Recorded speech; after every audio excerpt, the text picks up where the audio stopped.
ইতিহাসের এক মুক্তিকামী নবাব পলাশীর যুদ্ধে যদি না ষড়যন্ত্রের শিকার হতেন, কে বলতে পারে ভারতের পরাধীনতার ইতিহাস হয়তো কখনো সৃষ্টিই হতো না। সেই সাহসী যোদ্ধা নবাব সিরাজদৌল্লার যে মনসুরগঞ্জ প্রাসাদ আজ ধূলিসাৎ, যার লোকমুখে নাম ছিল হিরাঝিল প্রাসাদ, তাই চলেছি আজ দেখতে এই পর্বে। সঙ্গে থাকুন শেষ পর্যন্ত।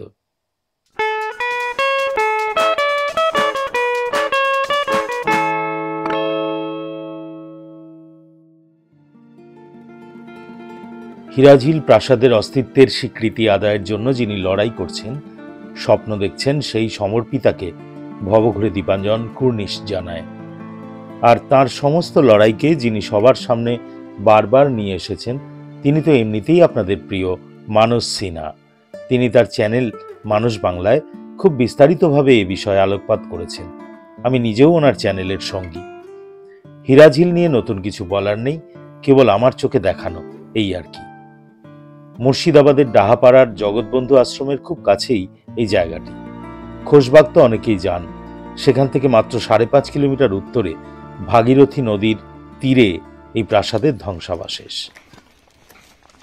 খুব সরু একটা পুকুর পাড় ধরে অকুস্থলে পৌঁছানোর রাস্তা। ভাবা যায় না আদরের নাতি সিরাজের জন্য আলীবর্দী খানের বানানো সেই সুবিশাল মনসুরগঞ্জ প্রাসাদ আজ কি নিদারুণ অবহেলার শিকার।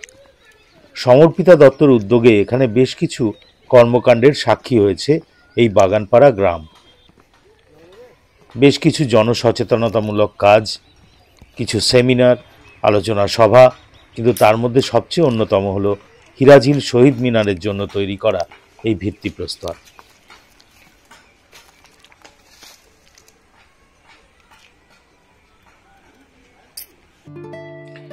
ইতিহাস তো মোটামুটি সবারই জানা যে বিশ্বাসঘাতক মির্জাফরের ষড়যন্ত্রে ব্রিটিশদের বিরুদ্ধে প্রায় জিতে আসা যুদ্ধে হেরে গিয়ে সিরাজ পালিয়ে চলে আসেন এই হিরাঝিল প্রাসাদে। এই প্রাসাদ তখন স্বমহিমায় জ্বলজ্বল করছে।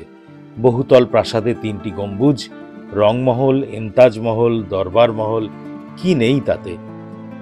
সেখান দিয়ে হেঁটে চলেছি, কিন্তু প্রাসাদ বা হিরাঝিলের কণামাত্র ঢেকে গেছে সময়ের মাটিতে। এই প্রাসাদ থেকে ছদ্মবেশে রাজমহল যাওয়ার সময় ভগবানগোলায় মির্জাফরের বাহিনীর হাতে ধরা পড়েন সিরাজ এবং নৃশংসভাবে তাকে হত্যা করা হয়।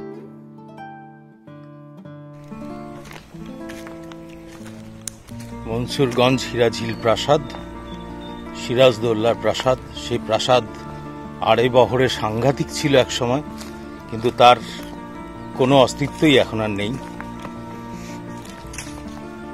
সামান্য ব্যক্তিগত প্রচেষ্টায় এটাকে বাঁচানোর একটা চেষ্টা চলছে।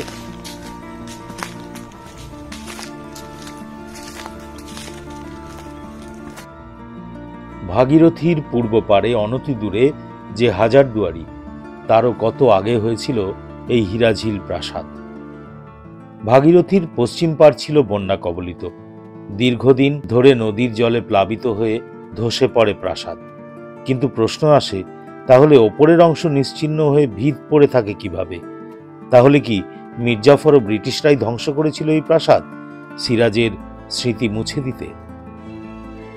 একদা ইতিহাসের উজ্জ্বল এক স্থাপত্য সম্পূর্ণ বিলীন হয়ে গেল। পড়ে রইল কেবল ভিতের অংশ এবং পাদদেশের কিছু টুকরো। হয়তো এই জায়গা খোঁড়াখুঁড়ি হলে আরো কোনো নিদর্শন মিলতে পারে মাটির নিচে, কিন্তু কে করবে সে কাজ? আসুন এবার পড়ে থাকা বেশ কিছু স্মৃতিচিহ্ন দেখে নিই। উল্লেখযোগ্য বিশেষ কিছুই কিন্তু আর নেই এখানে দেখবার মতো।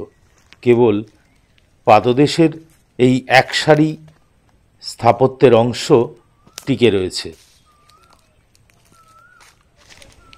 ইতস্তত ছড়িয়ে ছিটিয়ে আছে প্রাসাদের অংশ, এবং প্রাসাদের গায়ের যে ডিজাইন, সেই ডিজাইনের একটা ধাঁচ এখানে খুঁজে পাওয়া যায়। একটা তেকোনা প্যাটার্ন।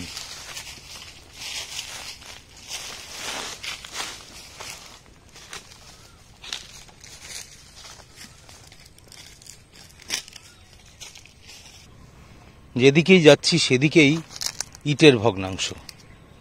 প্রত্যেকটা জায়গায় এই প্রাসাদের অস্তিত্বের প্রমাণ। কিভাবে জলের গভীরে চলে গেল বাংলার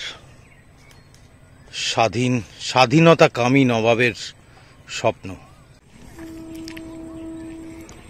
ভাগীরথী নদী,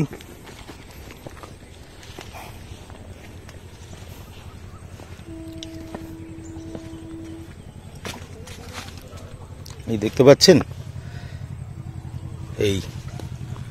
এই পুরো প্রাসাদের অংশ।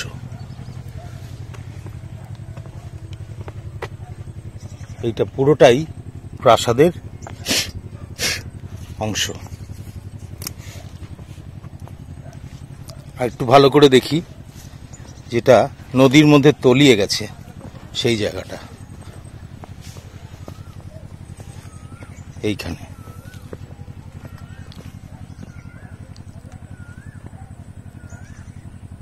ভগ্নাবশেষের মধ্যে অট্টালিকার বেসমেন্টে থাকা নিষ্কাশন প্রণালীগুলো এখনো রয়েছে।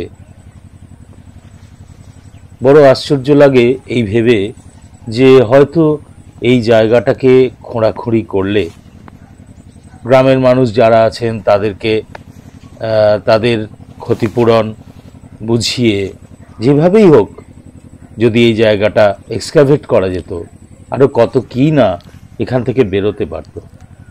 যেমন এই সম্পূর্ণ দেয়ালটা প্রত্যয় জায়গায় যে সত্যি সত্যি এই প্রাসাদ একসময় এখানে ছিল।